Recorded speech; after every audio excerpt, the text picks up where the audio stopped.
초등학교에 들어가서야 제 또래 친구들과 함께 어울려 놀기 시작했거든요. 그런데 아이들이 가끔씩 주말에 아빠와 어딜 다녀왔다라는 걸 자랑하듯이 이야기해서 그제서야 저는 아빠가 없고 친구들과 저는 다르다는 걸 알았죠. 그래서 처음 엄마에게 나는 왜 아빠가 없냐고 물었을 때 표정이 굳어지며 아빠는 죽었다고 대답해 주셨습니다.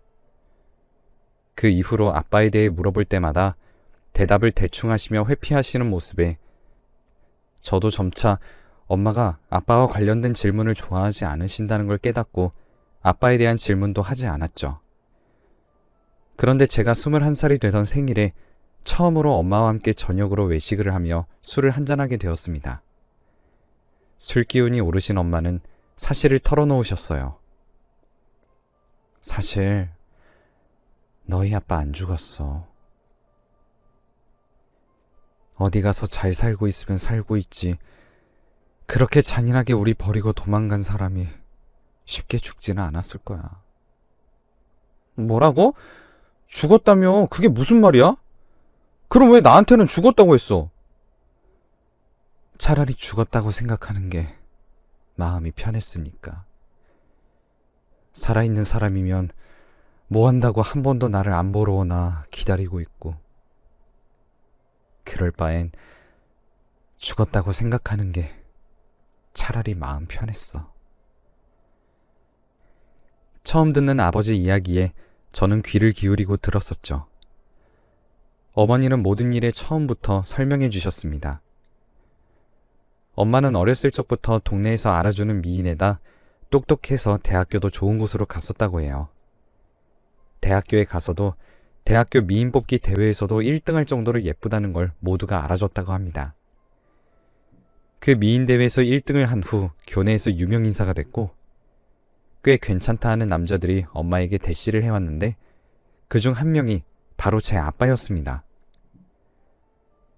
처음 엄마에게 말을 걸었을 때는 수수하고 수줍어하는 모습에 마음에 들어서 연락을 하고 사귀게 됐는데 알고 보니 꽤나 부잣집 아들이었던 거죠. 엄마도 모르고 있다가 사귀고 난 후에 소문을 듣고 알게 되셨다고 해요. 하지만 엄마는 그런 건 신경 쓰지 않고 그냥 사람이 좋아서 계속 사귀셨습니다.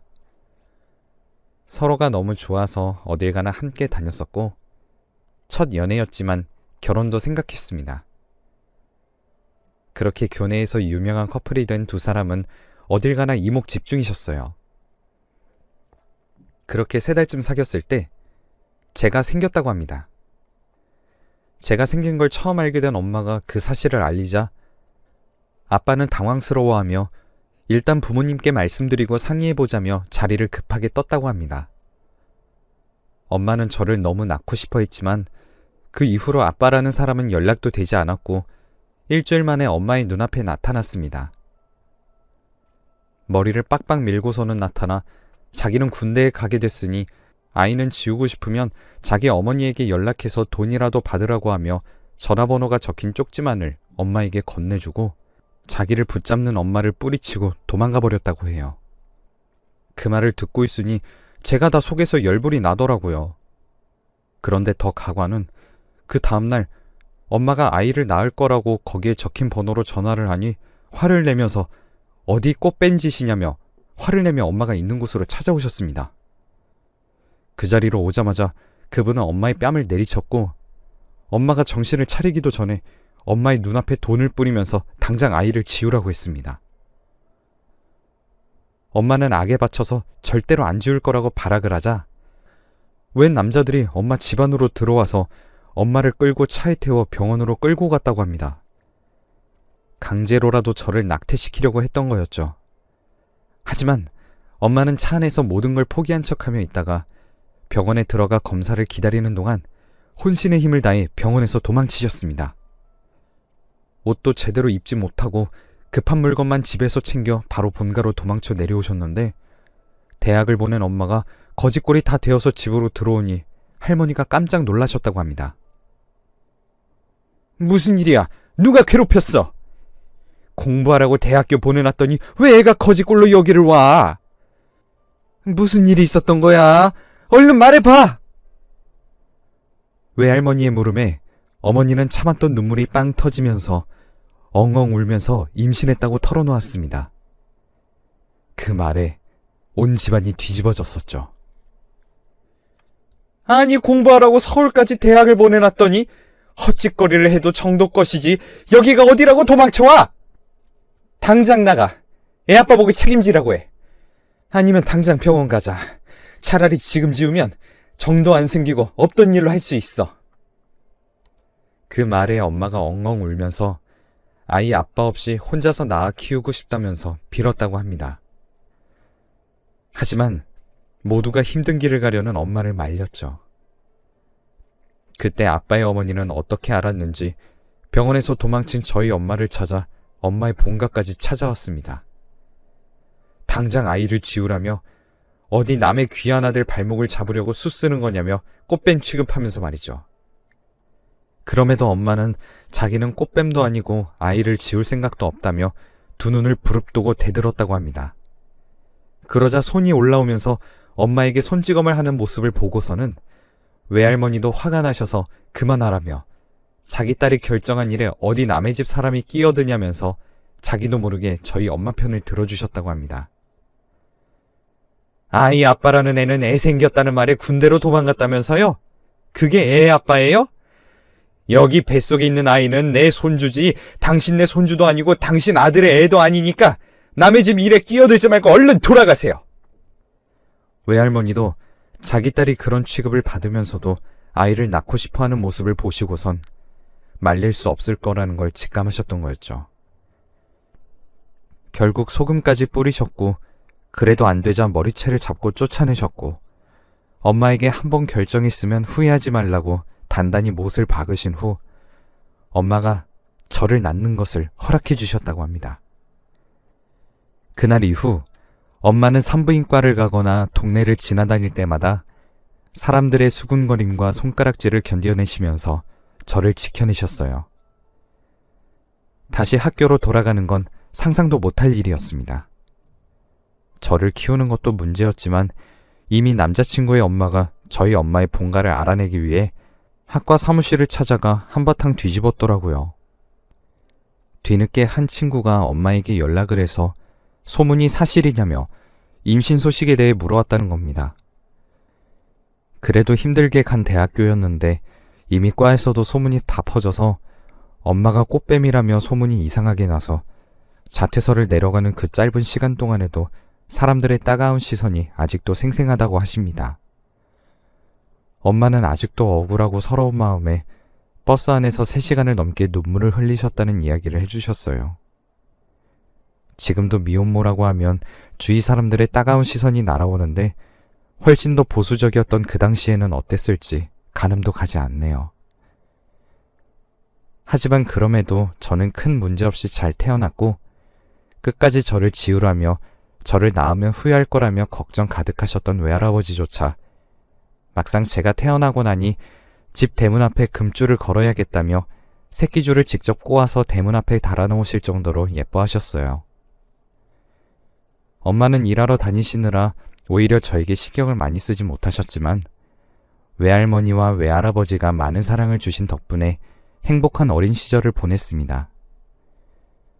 하지만 동네가 좁다 보니 제가 미혼모의 딸이라는 걸 동네 사람들이 모두 알고 있었고 밖에서 저를 불쌍하게 여기는 그 눈빛이 싫으셨는지 유치원도 가지 않고 초등학교를 들어가기 전까지는 삼촌에게 글도 배우고 수학도 배우며 지냈습니다.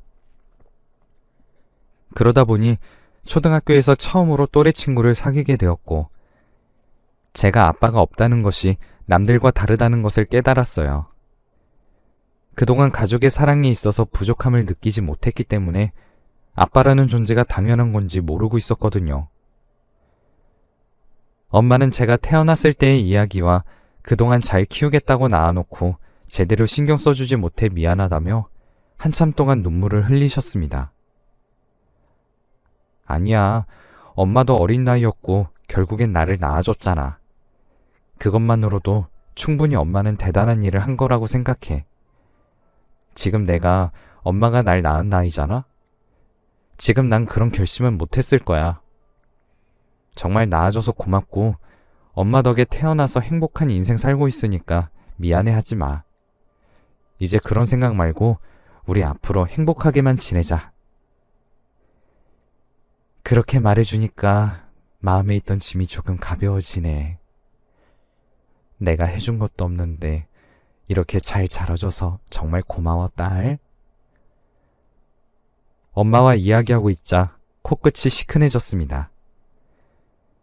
이제 막 대학생이 되어서 내일 친구들과 뭘 먹을지 고민하고 어떤 옷을 입을지 고민하던 저와 달리 엄마는 제 나이에 제가 무엇을 입을지, 저에게 무엇을 먹여야 할지를 고민하고 계셨던 겁니다.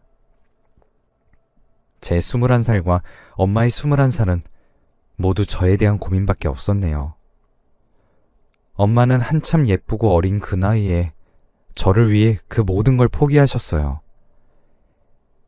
엄마의 이야기를 들을수록 가슴이 먹먹해졌습니다. 엄마, 나는 초등학교에 들어가서 다른 친구들이 아빠 이야기를 하면서 그게 당연하다는 듯이 이야기할 때까지 아빠라는 존재가 가족에서 그렇게 당연한 존재인지도 몰랐어. 그만큼 엄마랑 할머니, 할아버지, 그리고 삼촌까지 아빠라는 존재가 주는 사랑의 몇 배는 주셔서 그 사랑에 모자람도 없었고 오히려 넘칠 정도였어. 아빠가 없다는 건 그냥 내가 먹는 밥에 반찬이 하나 빠진 거나 다름없다고 생각해. 이미 더 맛있고 내가 좋아하는 고기 반찬이 있는데 굳이 나물 반찬이 먹고 싶지는 않잖아? 나한테 아빠라는 존재도 딱 그 정도야. 제 말에 엄마는 언제 이렇게 다 큰 거냐며 술기운인지 눈물을 흘리시더라고요. 이제 제가 다 커서 어느새 자신을 위로해주는 모습에 감격하신 듯 했습니다. 그런데 그날 이후 이제 마음의 짐은 덜고 행복하게 인생을 시작하려는 때 저희 집 가족들이 모두 길거리에 나앉게 될 상황이 벌어졌습니다. 삼촌은 일찍 퇴직하시고 퇴직금으로 사업을 운영하고 계셨는데요. 함께 회사에서 받은 퇴직금으로 사업을 운영하던 30년 지기 친구가 거래처에 보낼 돈이며 회사 자본을 모두 들고 도망가 버린 겁니다. 심지어 삼촌에게는 이미 돈을 보낸 척하면서 아직 돈을 보내지 않은 거래처들이 한가득이었고 결국엔 삼촌이 그 모든 빚을 떠안게 되었어요. 삼촌이 벌어오시는 돈으로 대부분 저희가 생활했었고 얼마 전 할아버지는 삼촌의 사업에 모든 돈을 투자하셔서 하루가 멀다 하고 거래처 사람들에게 연락이 오고 흔히 말하는 빨간 딱지가 온 집안을 뒤덮었습니다. 정말 이제 행복한 일만 남은 줄 알았는데 더 이상 앞이 보이지 않는 눈앞이 깜깜한 상황에 저희 가족은 모두 망연자실했습니다. 심지어 도망간 사람은 사채도 쓴 건지 빚쟁이들이 도망간 그 사람을 삼촌에게 찾지 못하면 삼촌이 그 돈을 모두 갚아야 한다며 매일매일을 저희 집 앞에서 떠나지 않고 문을 두드렸어요. 그렇게 한 달을 넘게 사니 누군가 대문 앞을 서성이는 소리가 나기만 해도 스트레스로 온몸이 떨리더라고요. 삼촌은 그 상황을 모두 자기 탓으로 돌렸죠. 늘 밝으시던 삼촌은 한 달이 안 되는 시간 동안 얼굴에 그늘이 생기셨습니다. 늘 저희에게 미안하다며 어떻게든 돈을 마련하시기 위해 밖으로 돈을 빌리러 다니시고 막노동까지 다니셨어요. 당장 집까지 빼앗길 마당인데 나이 드신 노인 두 분마저 길거리로 내몰 수는 없었으니까요. 마땅히 신세질 만한 친척분들도 계시지 않았기 때문에 삼촌은 더더욱 이를 악물고 돈을 마련하시려 노력하셨습니다. 그런데 어느 순간부터 빚쟁이들이 찾아오지도 않고 거래처에서도 연락이 오지 않더라고요. 삼촌도 이제 더 이상 걱정하지 말라고 하셨고요. 뭔가 이상함을 느낀 엄마는 삼촌에게 무슨 일인지 캐물었습니다. 그래, 나도 그분이 말하지 말라고 해서 먼저 말은 안 꺼내고 있었는데 너한테 잘못한 일이 있어서 대신 갚아주는 거라고 말하지 말라고 하던데 누구 짐작 가는 사람 있어? 먼저 찾아와서 그러는 거 보면 꽤 가까운 사이 아니야? 삼촌은 오히려 엄마에게 물어보며 대신 빚을 갚아준 사람의 인상착의를 설명해 주었습니다. 엄마는 이야기를 들으면서도 도대체 누구인지 가늠도 가지 않으시는 표정이었죠. 그때 저희 집 초인종이 울렸습니다. 말끔하게 차려입은 남자가 저희 엄마를 찾으며 전해줄 게 있다며 명함을 한 장 내밀었습니다. 명함을 받아든 엄마는 표정이 순식간에 굳어졌어요. 사장님이 뵙고 싶어 하십니다. 먼저 연락하지 않으시면 귀찮게 하지 않으실 거라고 전해달라고 하셨으니 선택은 편하게 하십시오. 자신이 할 말만 끝내고서 남자는 금방 차를 타고 왔던 길을 돌아갔습니다. 한참을 명함 속 이름을 들여다보시는 엄마에게 아는 사람이냐 물었습니다. 그런데 몇 분 동안이나 엄마는 명함을 들고 말을 하지 않으셨어요. 너무 답답했던 저는 결국 화를 내고 말았죠. 엄마, 내 말 안 들려? 누구냐고 대체! 그런데 그 순간 엄마가 하는 말은 충격적이었습니다. 네 아빠, 뻔뻔하게 이제서야 연락할 줄은 몰랐네. 엄마의 말에 저는 물론이고 모든 가족이 깜짝 놀랐습니다. 다른 가족들도 아빠에 대한 정보는 아는 게 없었기 때문에 다들 저마다 궁금해하는 눈치였어요. 안 만날 거야. 지금 와서 무슨 이야기를 하겠다고. 자그마치 20년이야. 지금 보니까 오빠 빚 갚아준 것도 이 사람이래. 고작 돈 갚아주고 지금까지 그 세월을 퉁치려는 속셈이겠지. 엄마는 싸늘하게 말하면서도 명함에서 눈을 떼지 못했습니다. 다시 연락하지 않겠다는 말과는 달리 엄마는 그날부터 밤에 잠을 못 주무셨어요. 갖은 생각들에 밤에 잠도 제대로 못 주무시는 모습에 제가 먼저 차라리 만나서 얼굴에 냉수라도 뿌려주고 오라며 등 떠밀었습니다. 엄마는 절대 안 만날 거라며 버티시다가 가족들의 설득 끝에 결국 만나기로 하셨어요. 그리고 엄마는 그 남자를 만나러 가서 몇 시간이 지나도록 돌아오지 않으셨습니다. 새벽이 다 되어서야 그 남자의 차를 타고 집으로 돌아온 엄마는 얼마나 울었는지 두 눈이 퉁퉁 부어서 집으로 돌아왔죠. 저희는 엄마가 집에 오자마자 무슨 일인데 이렇게 두 눈이 부을 정도로 울었냐며 물었습니다. 엄마는 생각에 잠긴 듯 잠시만 자기에게 시간을 달라고 하시더라고요. 슬퍼 보이는 엄마의 모습에 잠시 기다리기로 했습니다. 다음날 아침이 되자 저희는 모두 서로의 눈치만 보며 언제 말을 꺼내야 할지를 생각하고 있었는데 엄마가 먼저 말을 꺼내셨어요. 나 그 사람이랑 다시 잘해보고 싶어.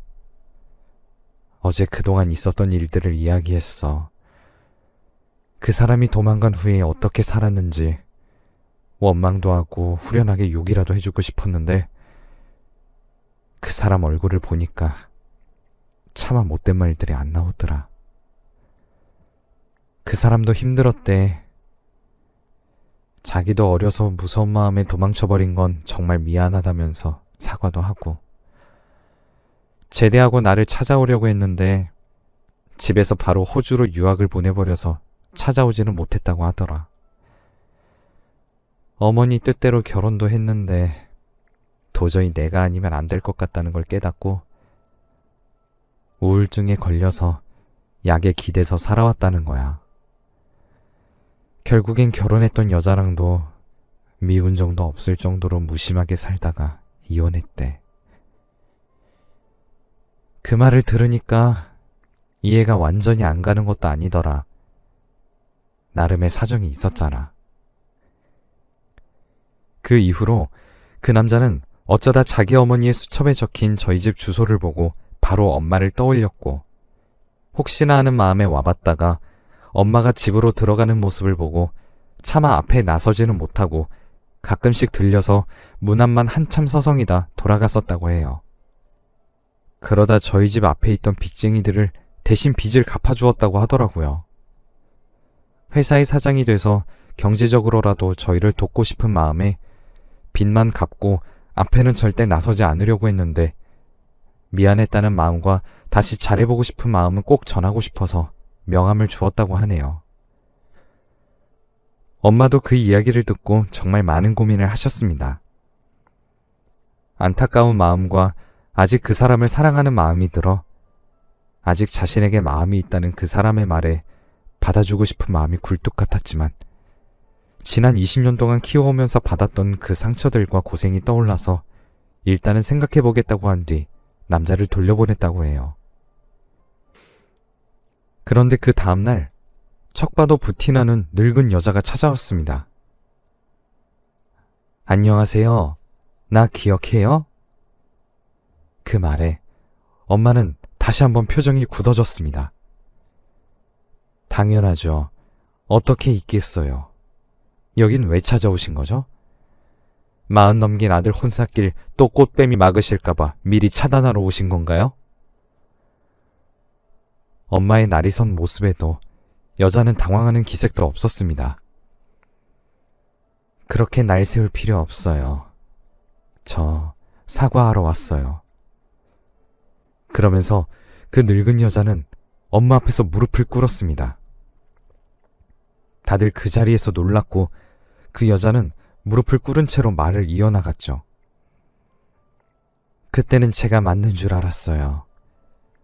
여자친구 없다고 큰일이 일어나겠나 싶었어요.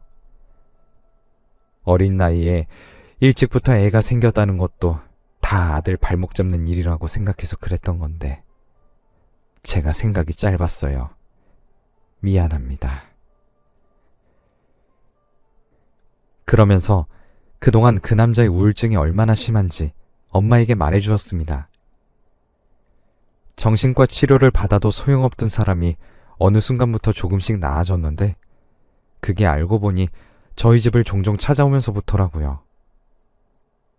그 남자에게 엄마는 존재만으로 안정을 주는 사람이었던 겁니다.